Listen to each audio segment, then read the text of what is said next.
Welcome back. In today's segment of Viewpoint, we touch upon the host of health-related issues worldwide, ranging from the pandemic to monkeypox to pediatric hepatitis. And for more on this, I have Professor Kim Moon-kyu from Yonsei University. Professor Kim, welcome back. Thank you for having me. I also have Professor Yoo Byung-wook from Soon Chun Hyang University. Professor Yoo, it's been a while. Welcome back. Good afternoon. Right, Professor Kim, we'll start with you. Now, during his opening remarks at the 75th World Health Assembly, the head of the global health body claimed that the pandemic is not over anywhere until it's over everywhere. Now, remind me, but if my memory serves me correct, I remember these words were shared by you on our segment several times during the COVID-19 coverage. That being said, what more would you like to add to these words, and what are your thoughts on the world's COVID-19 situation as we speak? During the pandemic, most of the continents went through 4 to 5 times of outbreak. And some countries like Africa are still remaining as a blind spot. And these countries usually have a limited data about COVID-19, and also they have a poor public health situations. As we all know, Beta variant and Omicron variant all came from Africa. So if there's no more variant occurring, I think COVID-19 pandemic might end like this domestically, but there's no guarantee. Additionally, there are economic crises coming, food crisis, and war can hit some middle or low-income countries. And these are all potential risk factors to cause a new variant. And herd immunity for COVID-19 might gradually weaken within 6 to 12 months. So these are the reasons still we have to be vigilant for new variant emerging. Indeed, we do, of course. And Professor Yoo, what is your assessment of South Korea's COVID-19 situation, and how do you respond to the possible lifting of quarantine for COVID-19 patients here in South Korea, maybe perhaps on June 20th? Well, as you know, so many are watching the Arirang. So before we are already shocked at the kind of 600,000 people are the confirmed cases, but recently we don't care because we're not counting anymore. But you know what? Still, we have around the 15,000 confirmed cases in Korean patients coming. But feeling is like we don't care anymore. But issue is, Korea now is only one strong regulation is isolation for COVID-19 confirmed cases. Since 23rd of the May, I expected all the policy can be withdrawing, but the health authority and the government decided 4 weeks extended till 20th of June, but I hopefully also will be stopped the isolations because you know what, I believe we still have around at least 40,000 new cases daily, but we just catching 15 around 1,000. Why? Because we not going to test anymore, because we know how to handle it. Like used to, we respond like the seasonal influenza. So if you get cold, for feeling OVR, 2-3 days stay at home, self-tested kids, and they stayed at home. Why? Because Omicron or the sub-variants is very mild for common cases. Also, a third of Korean people are infected. A third of Korean people are fully vaccinated. So a third, we don't know why, but they are safe. So which means now we have to start to saying, announcing the endemic in Korea will be first. This is now Korea's situation, and I understand. Right, I see. And Professor Kim, also during last week's World Health Assembly, there was talk about the importance of implementing a global pandemic treaty. Now, this, of course, also triggered quite a bit of conspiracy theories. But all that aside, and simply speaking, what kind of global response do you believe will ensure an effective fight against perhaps our next pandemic? Well, the past now becomes a resource as we build the present and the future. And what we will experience tomorrow will be partially built on what we accomplished today. So let us go back to history. I recently found an article about Russian flu that occurred in 1889 and continued for 2 years. So it's not well known as Spanish flu, but when you look at the symptoms of Russian flu, it is almost identical with COVID-19, usually affecting elderly, with underlying conditions, and young and children are spared, and they can spread before symptom onsets. They have some kind of long symptoms like long COVID, and everything is so similar. But at that time, human didn't know about virus, so we don't have any information what kind of pathogen it was. And Russian flu ended without help from organizations like WHO. There was no organization like that at the time, but with a huge price. So now, there's no way any country can deal with pandemic alone. So globally, we need an organizations like WHO, and we have to go through a long and painstaking discussion to find a common ground. I think WHO is facing a situation like this. WHO should improve as we learn from the past and this recent pandemic, and should not be biased by some non-medical factors, big powers and other political issues. I think it was a little bit delayed to declare pandemic in early 2020, and this kind of mistake should not happen again. Right, of course not. Professor Yoo, also during this Global Health Assembly, there was strong consensus about the need to better protect our healthcare workers. Now, the pandemic, of course, has brought to light the plight of our own healthcare workers here in the country. What can you tell us about the current efforts being made, perhaps, to address the difficulties faced by our healthcare workers? Well, fortunately or unfortunately, Korean government have the experience. It was 2015 with the MERS coronavirus crisis. After that, we preparing for the MERS vector, which means all the detail what happened from the beginning and closing. There are some faults of the government, some goods of the government. So that helped to review about that, and then we can preparing to early stage of the 2019, late of December, we prepared perfectly against to the COVID-19, but except protection of healthcare workers. So yesterday the election is finished. You know what? There are many words before election. After elections, the all words just gone with the winds. But now we have to remark again, because the people that president elections and now is the government election as well. They are promising one thing is specialized hospital for infection control, at least 4 for the Seoul Gyeonggi province and Jeonnam and Gyeongsang and the Chungcheong province to the protected because like me, I'm family medicine physician. I'm just the infantry soldier. Infantry soldier means just common. But sometimes we need a UDT, special task forces, to preparing, and also it helps to suppress any kind of war. The same thing. So how to protect our healthcare worker?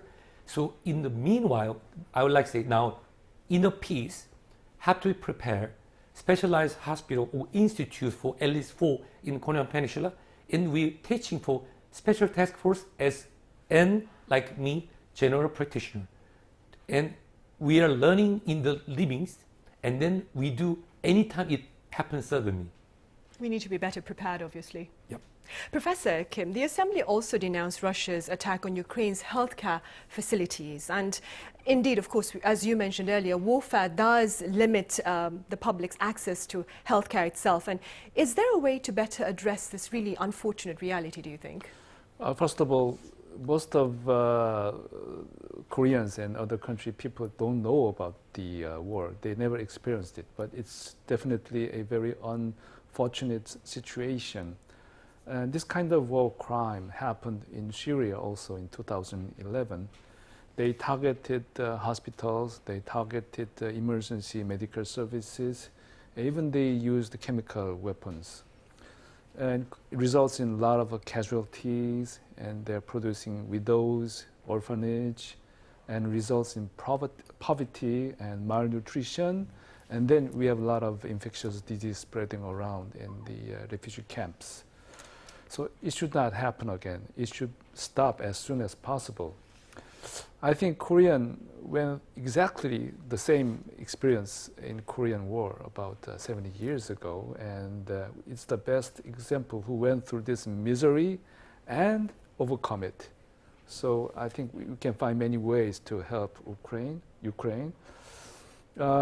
There's going to be a lot of need for help, human and material support from outside, and we should suppress war or any kind of conflict as much as we can. And global organizations should monitor and intervene and do some actions.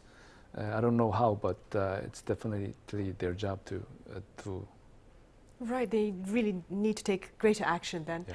Beyond the pandemic, Professor Yoo, monkeypox, as my colleague Shin Yeon mentioned earlier, has been making headlines in recent days. Now, the World Health Organization claims that while the outbreak is not normal, it is containable. What are your thoughts? Well, this is common in Africa. Fortunately, I have a chance being there and work with my dear African doctors. So, and let me say, Japanese encephalitis is the mosquito and the tick-borne, mosquito-borne disease. It's quite common and usual in Southeast Asia, sometimes in Korea, but not happen in Mombasa in Kenya. Not. If someone who had the Japanese encephalitis in Mombasa in Kenya, probably the headline. But in Philippines, not. Which means the monkeypox, our recognitions of the rare disease and orphan disease in endemic, but thank you for this media, we know it everywhere. So I believe that this monkeypox, we have to know what exactly it is. And the Arirang we showed before our show, how to spreading, how to prevent it, that will be enough. Why? Big words make the new news make another big word. So let me say, this is monkeypox is unfortunately is quite common. We can see some scar on their hands in the DR Congo and somewhere, but it's not common in Korea. That's why we are so afraid about it. So we have to know what exactly is spreading, close contacts. So we'd be afraid of someone who had a scar on hands. Sorry to say, I cannot shake hands with you. Just we can say, and a little bit of distance from them, so we don't worry about it. Because prevention is better than cure. Yeah, and also this is very new and rare cases.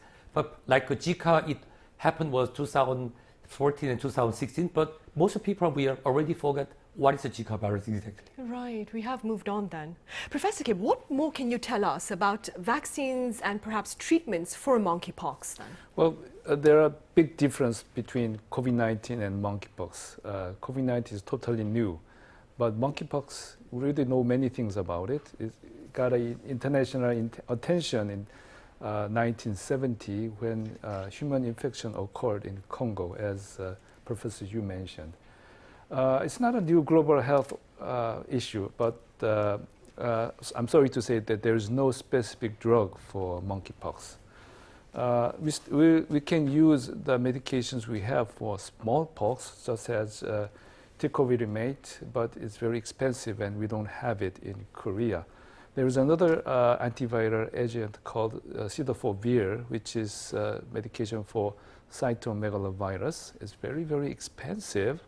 But anyway, if we need it, we can use it. And also there's a vaccinia immunoglobulin, which we can use intravenously. I think there's a stockpile in our country also. And there's another option using vaccine. There's no specific vaccine for monkeypox, but vaccine for smallpox can work out somehow. So we do have a first generation and second generation vaccine, as the previous news mentioned, in a huge amount as a strategic stockpile. But in 2019, a new vaccine was developed as a third generation called Jinnovus, which is made from Denmark. It is very safe, and I hope that we can prepare with that medication also. And it has about 85% effectiveness against monkeypox. So it's not a situation like COVID-19. Right, which is why the WHO says it can be contained then. Mm-hmm. Professor Yoo, there have also been alarming cases of pediatric hepatitis of unknown cause, I understand, mostly in the UK and the US. What does the phrase unknown cause mean here? Unknown means till we don't know yet till now. So when I was the student in medical college, we learned about the special case is the non-hepatitis B, non-hepatitis C. Now we can call hepatitis A. So it was in the text, in my textbook of the medicine. So there are some cases non-B, non-C, but it's very fast, and the liver enzyme is getting higher, catching the yellow, we can call jaundice, and got a fever. Sometimes elderly people can die who need a liver transplantations to save their life. Very similar cases. But now, probably our dear watching the Arirang, you will be surprised. You know, our technologies can detect hepatitis A, B, C, D, E, G. So it's not from the song of the ABC. So yes, we recognize one by one. But unknown means still we don't know what exactly. So some special health authorities say adenovirus 14F, the variant can cause. Yes, can be. But some other health authority and special say, so it's impossible because adenovirus is like air. So everybody catch it. So unknown means, yes, still we don't know. But treatment for acute hepatitis is quite similar. So that's why I like to recommend it because now it's a borderline is open. So the parents want to take their children to be overseas trip for especially the summer vacation. Probably also you have a planning some. So that time, if your kids has some symptom, high fever suddenly, and skin color to change, and keeps throwing up and feeling of the bloating of stomach, it can be symptom of acute hepatitis. That moment, properly bring to the hospital to handle it would be good. Anyway, so hepatitis A vaccination is still available in Korea. Hepatitis B also is mandatory for all Koreans. So even who are staying in Korea, in different nationalities, please check your vaccine record about hepatitis A and B, and then watching your condition. Right, I see. And staying with hepatitis among children then, Professor Kim, what more can you tell us about the treatment options available? Well, if you have a specific pathogen, sometimes we have a specific drug for that kind of infection. Actually, there are some sporadic cases with unknown etiology among pediatric hepatitis. In that case, usually they just go away with supportive therapy, and we let them admit to the hospital, let them rest, and we discontinue any drugs or anything that might be harmful for the liver.